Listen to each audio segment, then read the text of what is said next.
Farm house తప్ప హైదరాబాద్లో కేసీఆర్ ఏం కట్టారని ముఖ్యమంత్రి చంద్రబాబు నిలదీశారు.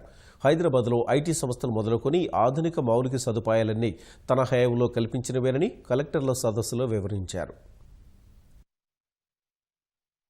Grand vision for Hyderabad airport కు 5,000 ఎకరాల అవసరమని డిబేట్ చేశారు. నేను చెప్పాను, మీరు ఈ రోజు చూస్తున్నారు, నేను 1000 years చూస్తున్నాను. If you can see the outer ring road 165 kilometers 8-lane road I conceive 20 years back. మొన్న ఆయన ఎగతాళి చేసే కేసీఆర్ నన్ను గురించి ఆయన అన్నాడు, ఈయన చూసే హైదరాబాద్ నేను కట్టానంటాడని. నేను అందుకే సవాల్ విసిరా. నేను హైదరాబాద్ కట్టలేదు, కులుకు తుఫ్షా కట్టాడు. నేను కట్టింది ఇవన్నీ లిస్ట్ అంతా చదివి ఇవన్నీ నేనే కట్టాను. సైబరాబాద్ ఈజ్ మై మానసిక పుత్రిక. ఈ విషయం నువ్వు గుర్తుపెట్టుకో. అనవసరంగా నువ్వు వచ్చి నాకు ఏం చేసావు చెప్పాను అడిగా. మీరు ఎందుకంటే ఇవన్నీ పొలిటికల్ మీటింగ్ కాదు, కానీ నేను గట్టిగాడికి ఒక ఫామ్ హౌస్ కట్టా తప్ప ఏం కట్టావని అడిగా. రేపు మనల్ని కూడా క్వశ్చన్ చేస్తారు. Be careful on that.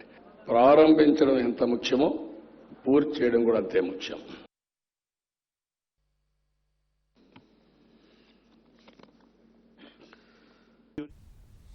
Farm house తప్ప హైదరాబాద్లో కేసీఆర్ ఏం కట్టారని ముఖ్యమంత్రి చంద్రబాబు నిలదీశారు.